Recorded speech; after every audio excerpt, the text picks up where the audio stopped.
So recently, the New York Times featured an article in which 93 superdelegates or party officials who will have a say if there is a brokered or contested Democratic convention, they flat out admitted that they will vote against a person who has the plurality of delegates going into the convention. That's if they don't have the majority of delegates. So the plurality means they've gotten the most, but not the majority. And of course, that candidate who meets that definition so far looks to be Bernie Sanders, who is looking to do pretty well in a lot of the Super Tuesday states, but might still come up short because you've got so many people here that are running in the race. So now it would be a nightmare scenario if it goes to a broker convention because these super delegates say, we're going to definitely not support Bernie Sanders. Even there's even a nightmare scenario out there that the person they would pick, because they don't have to pick someone who's actually been running, they could pick anybody. Now, names like Michelle Obama and Sherrod Brown have been floated, but just to implant the seed of the nightmare, right? And yes, this is a cursed thought. Hillary Clinton. Imagine through all of that, Bernie Sanders comes up with 48% of the delegates, short of the 1991 he needs. And they say, ooh, so close, Bernie. We're going to take that nomination from you and we're going to give it to Hillary Clinton. Oh, dear God. Please no. That would be probably the worst thing to ever imagine. Yeah. So with that in mind, let's go to one of the superdelegates who was profiled by Lee Fong of The Intercept. Now, he wrote about one of them named William Owen. Now, William Owen is a Tennessee-based Democratic National Committee member who is in support of broker convention. So he had talked to the New York Times. Now he's talking to The Intercept.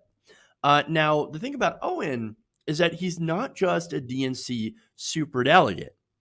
He is also a healthcare lobbyist, okay, and a Republican donor. Wait, whoa. Okay, so here's the details, right? Owen runs a lobbying firm called Asset and Equity Corporation, and they donated to Senator Mike Rounds, who's a Republican from South Dakota, and Senator Dan Sullivan, a Republican from Alaska, and gave $8,500 to a joint fundraising committee designed to benefit Senate Majority Leader Mitch McConnell. And that was back in 2019. Mitch McConnell, guys. This guy gave to Mitch McConnell. Now, Mitch McConnell calls himself the Grim Reaper. You know why that is? Because he has killed just about every single House bill that has come to him, passed from the Democratic-controlled House. Now, keep that in mind as we go to the explanation of Mr. Owen about why he also gives to Republicans. He says, quote, I am a committed Democrat, but as a lobbyist, there are times when I need to have access to both sides. And the way to get access quite often is to make campaign contributions. Well, okay, so that's admitting also another thing that a lot of Democratic officials are trying to push back on, right? Oh, what are you talking about? Donations don't influence us at all. Well, William Owen says, no, I'm a lobbyist. Of course they influence politicians.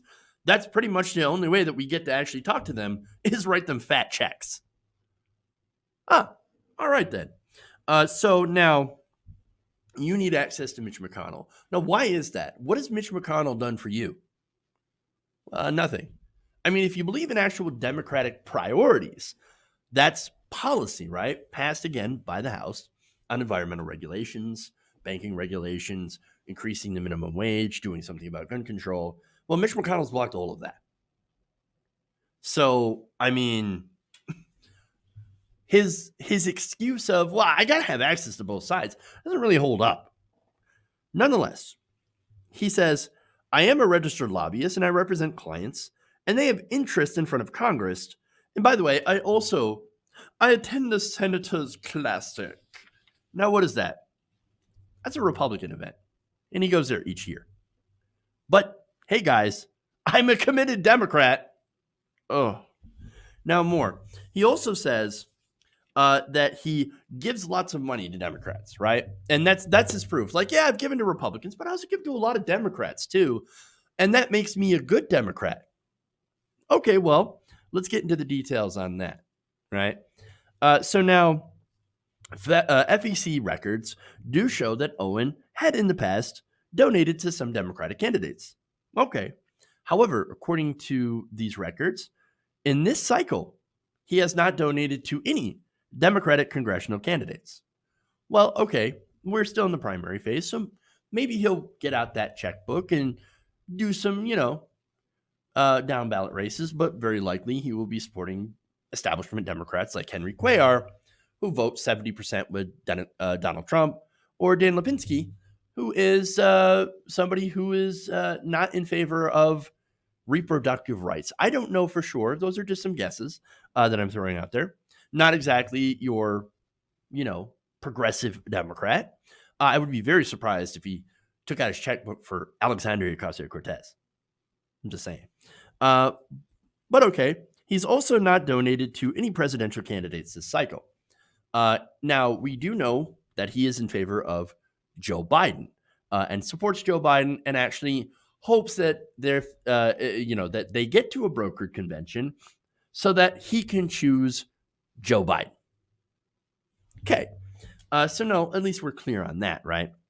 Now, Owen, back to his business, is currently registered as a lobbyist for Clocks Technologies, which is a medical company. Another reason, of course, why he would be against Bernie Sanders and Medicare for All is because his clients would lose money under that system.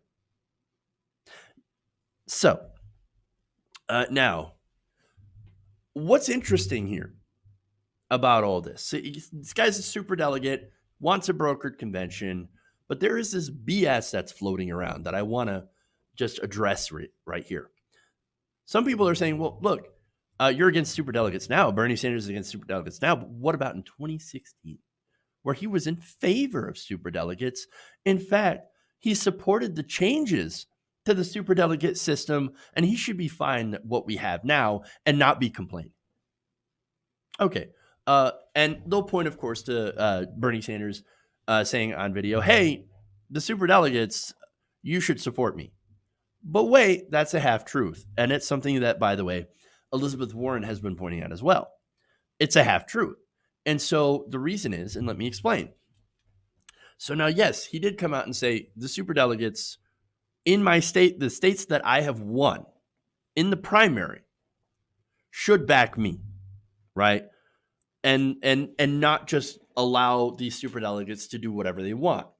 And what makes them super is they're unpledged. Now, last presidential cycle primary, we had a problem with superdelegates being reported by mainstream news as already being pledged to Hillary Clinton, when in fact they were still unpledged. Now, that gave the appearance that she was way, way ahead in the delegate count and that Bernie Sanders had absolutely zero chance. So, look, that was one of the problems with superdelegates. Now, Bernie Sanders says, I don't want superdelegates to be around, but if they're going to be around, well then, look, I poll better against Donald Trump, and I won these particular states, so the superdelegates from those states should back me. Now, that's a sensible position because it still honors, of course, the will of the voter. However, no, that's not what happened. Now, later on in 2018, the DNC Unity Reform Commission decided that they were going to do something about this and try to eliminate superdelegates. They pushed and they pushed and they pushed. And in the end, of course, you had the DNC, you had Tom Perez, and people that are superdelegates or were in favor of the superdelegate system. They outvoted the Sanders delegates. And so what they got was this change, which changed it from the system in 2016 to the system that we have now, where superdelegates can come in the second round if there's no plurality. Or I'm sorry, if there's a plurality but no majority, if they don't hit that 1,991 number that they need in pledged delegates. So now that sets up a system. It sets up what we're seeing today. Democrats that have absolutely no path to the nomination. Somebody like Pete Buttigieg, no path, right? He's won one state, Iowa, and just barely, right? But he's not going to win South Carolina. He's not going to win anywhere in the South. You have Elizabeth Warren, who hasn't won a state yet. She is staying in.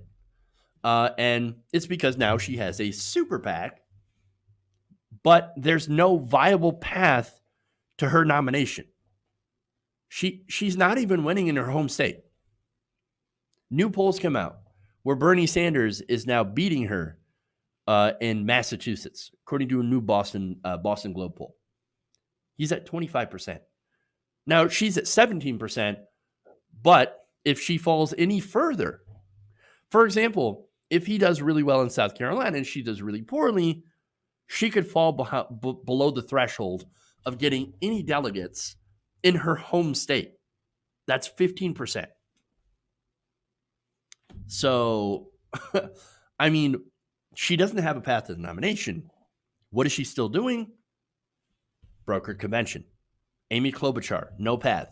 Brokered convention. The only person that actually still has a path, believe it or not, even after losing the first two states, is Joe Biden. He is expected to do pretty well in South Carolina, if not first or second. And, well, of course, unfortunately, he also doesn't seem to have a plan for Super Tuesday. And so I guess Biden, he's the closest to the person who might have some sort of path to the nomination, but it is looking like Bernie Sanders is going to go to the nomination, who's going to walk into Milwaukee with the most pledged delegates. But with so many people in the race splitting it up, including Elizabeth Warren, well, it is possible that this is a situation that's going to happen. And it's, of course, people like William Owen are like, hell yes, that's exactly what we want to happen. And that is, look, what's going to happen, if there is, it's going to break the party. It's going to destroy the party. But people like William Owen and other lobbyists who are going to lose some of their power if Bernie Sanders does win the nomination, they want to make sure that this does happen in order to preserve that power. They want to risk, and this is what the New York Times was saying, intra-party damage. They think it's just going to be a little intra-party damage, right? No. It's going to be a disaster. It's going to be a riot. If they steal the nomination from someone with the most votes and say, hey, all that stuff that you did throughout this entire primary, all the volunteering, all the door knocking, all the donations, didn't mean a damn thing. They do that and actually subvert democracy, the entire Democratic Party will be nothing left but ash when it's over with. They will not be a party anymore. I can guarantee it. And they are willing to burn down their own party in order to stop Bernie Sanders. It's amazing. Hey guys, hopefully you enjoyed that free video. Now I'm going to have to ask you a favor. Between the demonetization and the YouTube algorithm messing around with view counts, etc., we're having a hard time adjusting to the new YouTube reality, which is where you guys come in. See, we have a patreon.com/TYTNation set up to help us rely on you guys, the viewers, instead of big corporate ads. Look, you know the show. You know how I'm not in favor of big corporations anyway. So help us transition away from relying on the ad model to pay the bills and sign up to be a patron, patreon.com/TYTNation. That goes a long way to help us keep the lights on. And you guys will know that you're supporting independent progressive media.